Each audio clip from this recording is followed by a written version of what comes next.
बच्चों लास्ट के वीडियो में हमने मैग्नीज को, सल्फर को और आयरन को देखा था। आज हम 11th नंबर पे पढ़ रहे हैं मैग्नीज।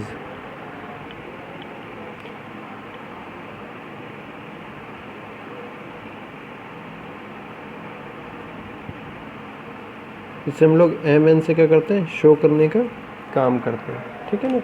Mn से क्या करते हैं, इसे शो करने का काम करते हैं, ठीक है ना। मैग्नीज किस फॉर्म में मिलता है, सॉइल के अंदर मिलता है मैग्नीज ऑक्साइड के फॉर्म में, ठीक है ना। और मैग्नीज आयन के फॉर्म में इसे एब्जॉर्ब किया जाता है। Found in soil as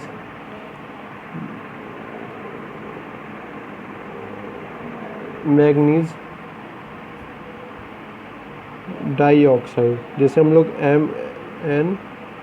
MnO2 के रूप में शो करते हैं। And plant absorb in form of manganese ion, Mn++ ion के फॉर्म में क्या किया जाता है, इसको एब्जॉर्ब किया जाता है। इसका काम होता है कैटलिस्ट के, रेस्पिरेशन में क्या करता है, प्लांट रेस्पिरेशन में कैटलिस्ट के रूप में काम करने का। This element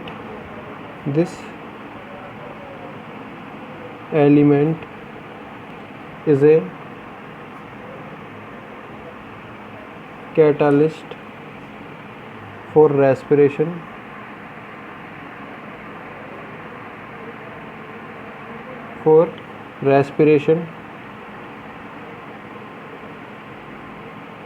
nitrogen metabolism, nitrogen का जितना भी फॉर्मेशन और मेटाबॉलिज्म का मतलब होता है नाइट्रोजन किसी भी प्रोडक्ट में फॉर्मेशन में अगर काम आ रहा है तो वो भी मेटाबॉलिज्म कहलाएगा, ठीक है ना। इसे बोलते हैं हम लोग एक्चुअली मेटाबॉलिज्म जो होता है ये दो चीज़ों से मिलकर बना है। एक तो कैटाबॉलिज्म, दूसरा होता है एनाबॉलिज्म, ठीक है ना। एनाबॉलिज्म ये कहता है किसी चीज़ का टू फॉर्म, कैटाबॉलिज्म क्या कहता है, टू फॉर्म, किसी भी चीज़ का बनना। अगर नाइट्रोजन के कारण किसी भी अमीनो एसिड का फॉर्मेशन हो रहा है तो ये क्या कहलाएगा, कैटाबॉलिज्म। और ये भी किसका टाइप है, एक मेटाबॉलिज्म का, ठीक है ना। और नाइट्रोजन टूट रहा है किसी चीज़ में, ठीक है ना, नाइट्रोजन क्या हो रहा है, अमीनो एसिड से यदि टूट रहे हैं तो इससे क्या हो जाएगा, नाइट्रोजन रिलीज किया जाएगा, तो इसको बोलेंगे हम लोग एनाबॉलिज्म। ये भी किसका प्रोसेस है, मेटाबॉलिज्म का प्रोसेस है, ठीक है ना। Nitrogen metabolism and many enzymes of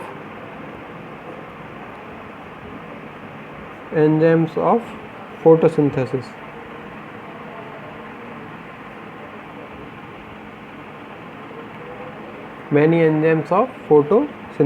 photo enzymes भी किसके होते हैं, हमेशा प्रोटीनियस नेचर के क्या होते हैं, एंजाइम होते हैं, जो कि किस पे रोल करते हैं, फोटोसिंथेसिस के प्रोसेस को चलाने के लिए क्या करते हैं, काम करते हैं, ठीक है ना। साथ ही साथ जो क्लोरोप्लास्ट होता है, इसके कारण ग्रीन कलर पाया जाता है लीव्स का, उसके फॉर्मेशन में भी क्या करता है लोग, मैग्नीज रोल प्ले करता है। मैग्नीज हैज़ एन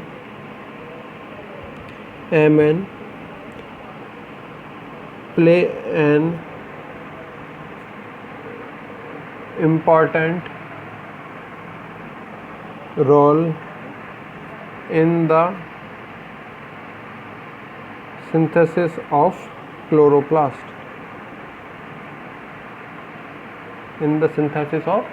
क्लोरोप्लास्ट के उसमें क्या हो गई, एक मेन रोल प्ले कर दिया। फिर हम बात कर सकते हैं किसकी,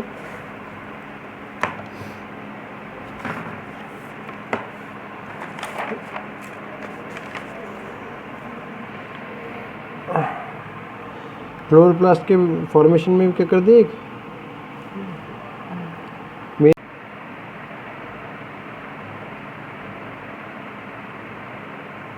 फिर आती है बात किसकी, डेफिशिएंसी सिम्टम्स की। ओके, डेफिशिएंसी सिम्टम्स की बात आती है। तो अभी हमने बात की है किसकी सी, एक्चुअल में इसके कारण भी क्या होगा, जो भी नियोफाइट होंगे, जो भी नए प्लांट हो गए, यंग प्लांट होंगे, इनमें क्या हो जाएगा, क्लोरोसिस हो जाएगा। Chlorosis are seen in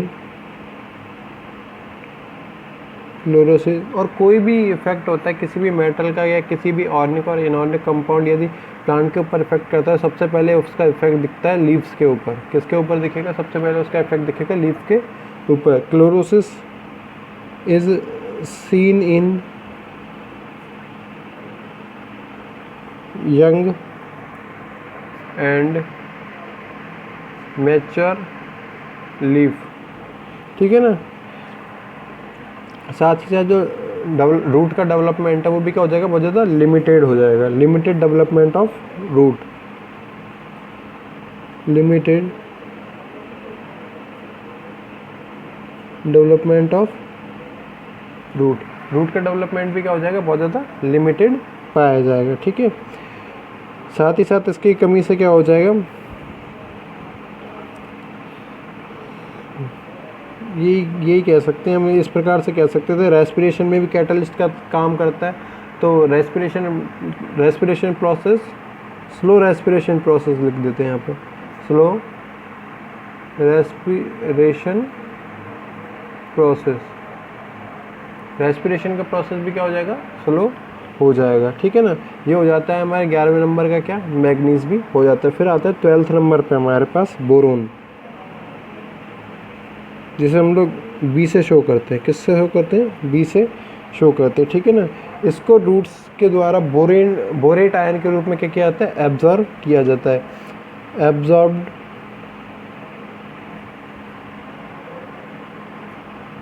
by root as borate ion, as borate ion B4O7 2 minus, ठीक है ना। अब इसका काम क्या था?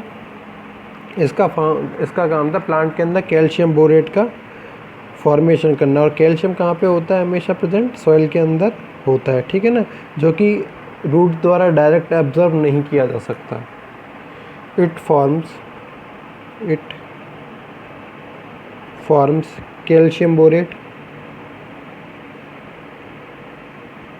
it forms calcium borate ion, calcium borate with calcium present in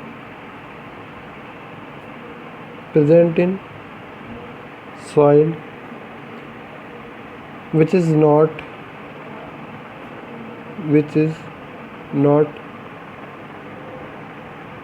absorbed by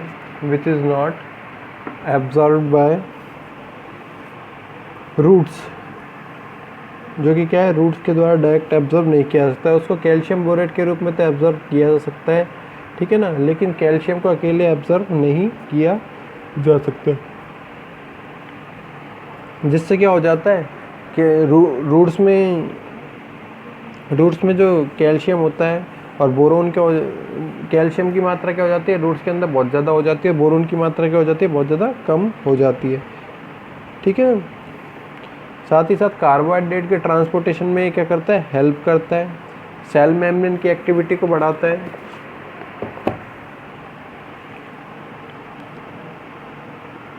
boron play an important role as transportation of carbohydrate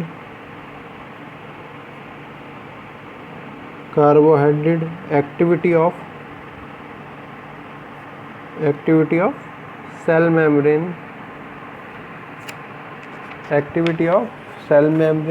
ठीक है ना। साथ ही साथ पॉलन ग्रेन्स के जर्मिनेशन में भी क्या करता है? हेल्प करता है।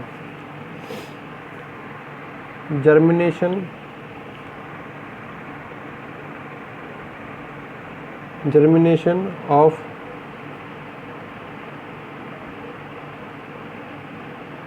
पॉलन ग्रेन्स पाए जाते हैं मेल रिप्रोडक्टिव ऑर्गन के रूप में स्टेमन्स पाए जाते हैं, उनके अंदर पॉलन सैक और पॉलन सैक के अंदर क्या पाए जाते हैं, पॉलन ग्रेन्स पाए जाते हैं, जो कि ओवा के साथ फ्यूज होने के बाद क्या हो जाते हैं, जर्मिनेट हो जाते हैं। जर्मिनेशन में क्या करता है, हेल्प करता है, साथ ही साथ सेल डिवीज़न में हेल्प करता है। एंड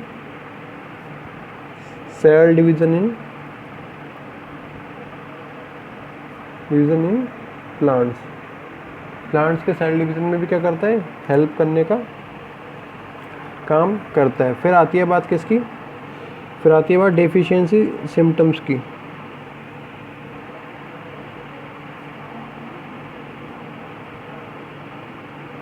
डेफिशिएंसी सिम्टम्स की बात आती है। Okay,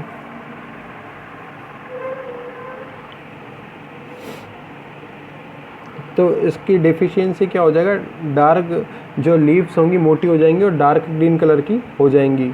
main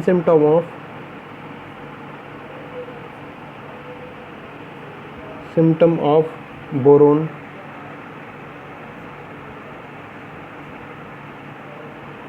deficiency is dark green thick leaves क्या हो जाएंगी, बहुत ज़्यादा मोटी हो जाएंगी और डार्क ग्रीन कलर की पाई जाएंगी। ठीक है ना।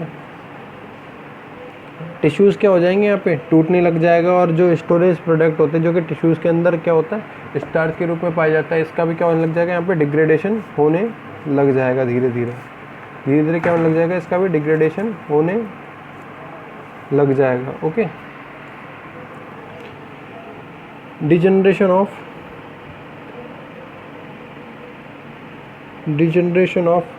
Storage and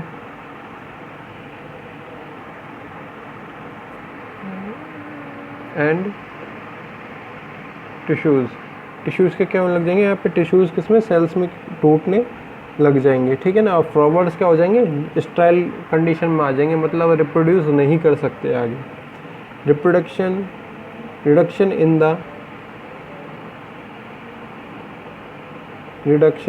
in the number of flower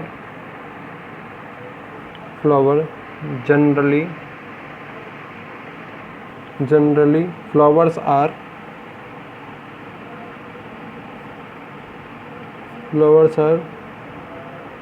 sterile। Flowers किस कंडीशन में आ जाएंगे, स्टाइल कंडीशन में आ जाएंगे, मतलब डू नॉट रिप्रोड्यूस, डिड कर लेते हैं यहाँ पे, डिड नॉट रिप्रोड्यूस, आगे रिप्रोड्यूस, फर्दर रिप्रोड्यूस नहीं कर सकते। ओके, ये हो जाता है आपका क्या, 12th नंबर पे बोरोन भी हो जाता है। फिर आता है 13th नंबर पे आता है आपके पास जिंक, Zn। क्या होता है, जिंक आता है। ठीक है ना। जिंक क्या होता है, बाइवेलेंट होता है, एब्जॉर्ब किसके रूप में क्या आता है, बाइवेलेंट के रूप में। बाइवेलेंट कंडीशन कहलाती है Zn++। ये आयनिक कंडीशन जो होती है इसको बोलते हैं हम लोग क्या, bivalent form. This element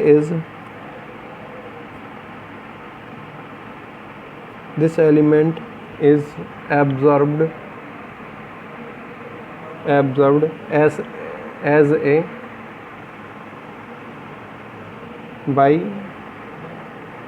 bivalent Zn++। ठीक है ना। जिंक का काम क्या होता है, जो कुछ एंजाइम्स होते हैं उनका क्या होता है, मेन कंपोनेंट होता है। जैसे कि हम लोग बात कर सकते थे कार्बोक्सिलेज की बात कर सकते थे हम लोग। ठीक है ना। जो कि करता है फॉस्फोरस के एब्जॉर्बेशन में हेल्प करता है। फॉस्फोरस क्या, जितनी भी हमारी बोन्स होती है और टीथ होते हैं, न्यूक्लिक एसिड के फॉर्मेशन में हेल्प करता है। तो फॉस्फोरस को एब्जॉर्ब करने के लिए हमें कुछ क्या चाहिए होते हैं, एंजाइम चाहिए होते हैं, जैसे कि कार्बोक्सिलेज एंजाइम। ठीक है ना। उसका फॉर्मेशन किसके द्वारा होता है, जिंक के द्वारा किया जाता है। साथ ही साथ हम कह सकते हैं एक हार्मोन होता है ऑक्सिन और इंडोलेस्टिक एसिड, इसके फॉर्मेशन में भी क्या करता है, ये हेल्प करता है। This element is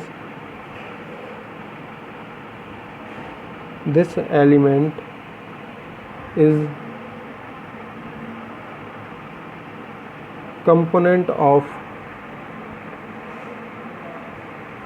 enzymes, mainly carboxylase carboxylase enzyme and also regulates the absorption of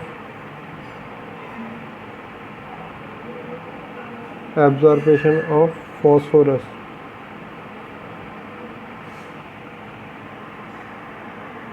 ठीक है ना, किसके एब्जॉर्बेशन में हेल्प करता है, फॉस्फोरस के एब्जॉर्बेशन में हेल्प करता है। फिर एक हार्मोन होता है प्लांट ग्रोथ के लिए ऑक्सिन, उसके सिंथेसिस में क्या करता है, हेल्प करता है। It plays a main role in synthesis of plant growth hormone auxin and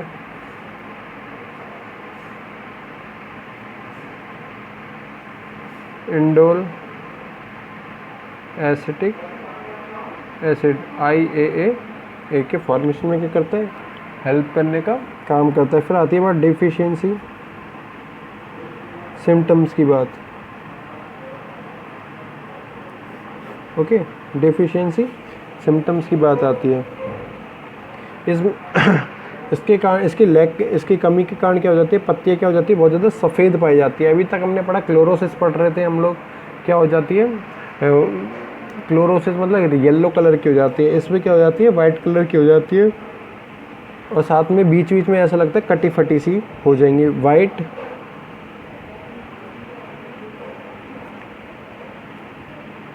necrotic area are seen in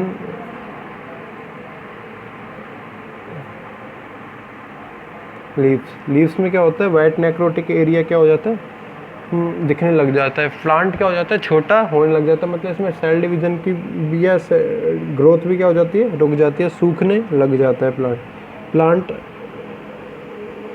are stunted, ठीक है ना। साथ ही साथ फ्लोएम होता है, इसका फॉर्मेशन भी क्या हो जाता है, बहुत ज़्यादा कमी पाई जाती है। Malformation of in phloem,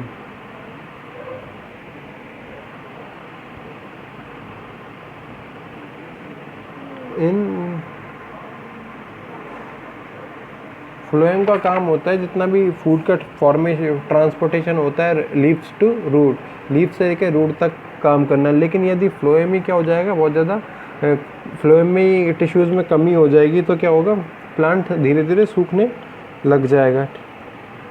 साथ ही साथ पत्तियों की साइज़ क्या हो जाती है, छोटी हो जाती है। पत्ती क्या होने लग जाती है, यहाँ पे छोटी होने लग जाती है। Main deficiency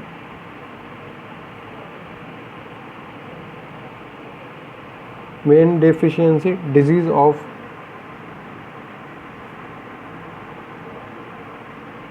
zinc is little leaf. ये क्या है, मेन डिजीज है, इसके कारण क्या हो जाती है, पत्तियाँ छोटी हो जाती है। और यदि किसी प्लांट की पत्तियाँ छोटी पाई जाएंगी तो उसमें ना फ्रूट लगने की संभावना भी क्या हो जाती है, बहुत ज़्यादा कम हो जाती है। ओके, बाकी आज हमने देखा है मैग्नीज को देखा है, बोरोन को देखा है और जिंक को देखा है आज की वीडियो में। बाकी हम लोग करने वाले हैं नेक्स्ट वीडियो में। Thank you.